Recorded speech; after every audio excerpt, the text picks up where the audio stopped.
साप्ताहिक रेडियो पत्रिका गागर में सागर के अंक सागर के मोती के अंतर्गत रेडियो के माध्यम से आपकी मुलाकात करवा रहे हैं सागर शहर की युवा लेखिका और कवियत्री से, जिनका नाम है दीपाली गुरु। दीपाली, कार्यक्रम में आपका स्वागत है। क्यों ना आपका परिचय आपके ही अंदाज में हो जाए।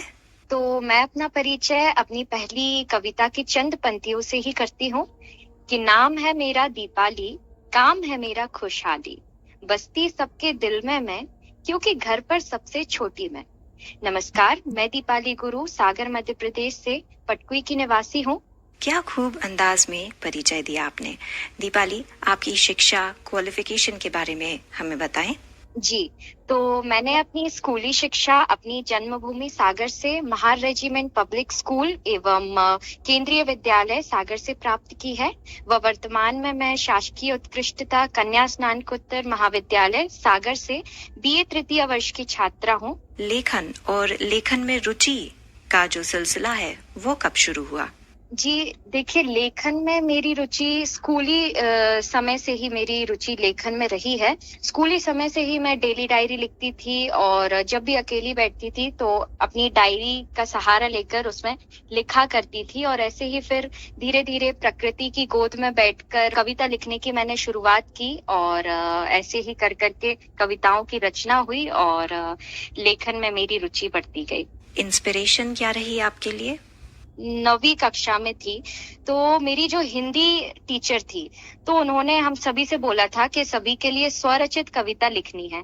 तो फिर मैं घर पर आई और मैंने खोजबीन की। फिर मुझे ऐसा लगा कि बैठकर लिखना चाहिए, तो मैंने अपनी पहली जो कविता थी, नाम है मेरा दीपाली, वही मेरी पहली कविता थी। तो मैंने अपने खुद के नाम पर ही कविता की रचना की और माँ सरस्वती की कृपा से मेरी कोशिश पूर्ण हुई।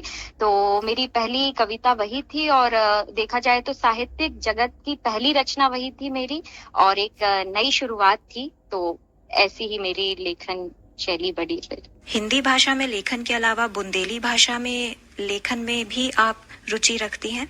जी, बिल्कुल। मैं बुंदेली भाषा में भी अभी लिख रही हूँ। 1-2 गीत मैंने लिखे हैं और इस क्षेत्र में लिखने की कोशिश अनवरत जारी है मेरी। मैंने एक भजन लिखा हुआ था जो कि बालाजी के लिए है, तो वह बुंदेली में है और कुछ ऐसा है। मोरी लइयो खबरिया ग्राम गड़ा के हनुमान जी के, हाँ मोरी लइयो खबरिया ग्राम गड़ा के हनुमान जी के, बनो है मंदिर ग्राम गड़ा में तुमरो राम गुसैया, बनो है मंदिर ग्राम गड़ा में तुमरो राम गुसैया, धन्य हो गए सागर वासी दरस तुम्हारे पाके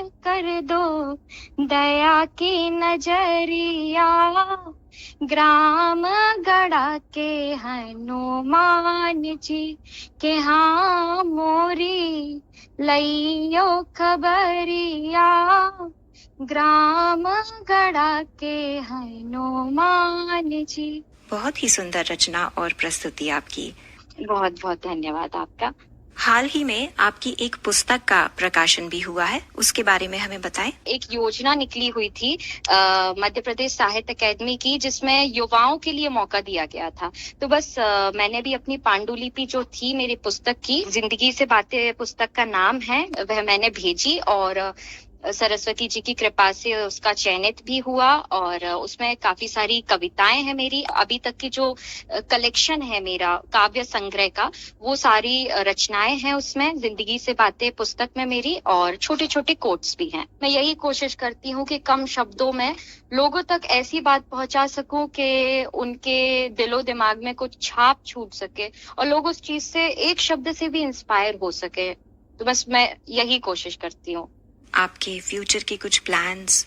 देखिए, भविष्य के प्लान का मैं इन लाइनों से बोलना चाहूंगी कि कल क्या, आज क्या और कल क्या होगा हमारा।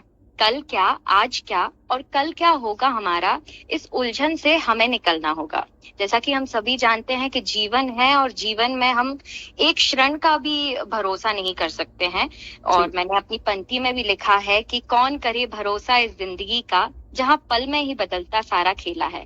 तो ऐसी कोई लंबी योजना तो नहीं की है मैंने, पर हाँ ऐसा सोच रखा है कि ग्रेजुएशन के बाद मैं एमए करूंगी हिंदी लिटरेचर से, और फिर इस सफर को जीऊंगी और मंजिल की ओर बढ़ती चलूंगी। इस अंक के अंत में चलते चलते श्रोताओं से आप क्या कहना चाहती हैं? सदैव अपनी संस्कृति, अपनी भाषा व अपनी धरा से जुड़े रहिए, और धरती पर जो हमारे साक्षात प्रभु हैं, बुजुर्ग हमारे, उनकी सेवा करिए। और मेरे साथी युवाओं से कहूंगी कि अपनी रुचि पर अमल कर, उसको समय देकर उस पर कार्य करिए। और अपनी छोटी सी कविता से उनको संदेश देना चाहूंगी कि सब हो जाएगा, हाँ सब हो जाएगा, खेल बस मेहनत का ही तो है। लग जाओगे खुद की तलाश में तुम, तो हाँ सब हो जाएगा। सपनों के अपने तलाश में लग जाओगे तुम, तो सब हो जाएगा। त्याग अगर कर जाओगे तुम, तो सब हो जाएगा। भीड़ में भी अगर खुद की सुन पाओगे तुम, तो सब हो जाएगा। हर दिन कुछ नया कर पाओगे तुम, तो सब हो जाएगा। और ऐसा कई बार होता है, युवाओं के साथ ज्यादातर होता है, मैं अपने साथ भी कनेक्ट कर पा रही हूँ इस बात को, कि कई सारी बातें जो हैं वो दिल में लग जाती हैं, हमारे दिल को छू जाती हैं। और जो बात दिल को छू जाती है, फिर हम मन ही मन सोचते हैं कि अब तो ये कार्य करना है। अरे दिल से जब कोई बात लगाओगे ना तुम, दिल से जब कोई बात लगाओगे ना तुम, तो सब हो जाएगा, तो सब हो जाएगा। बहुत ही सरल और सुंदर शब्दों में आपकी बात को हमारे साथ साझा करने के लिए धन्यवाद दीपाली जी। आपके लेखन और उज्जवल भविष्य की ढेरों शुभकामनाएं।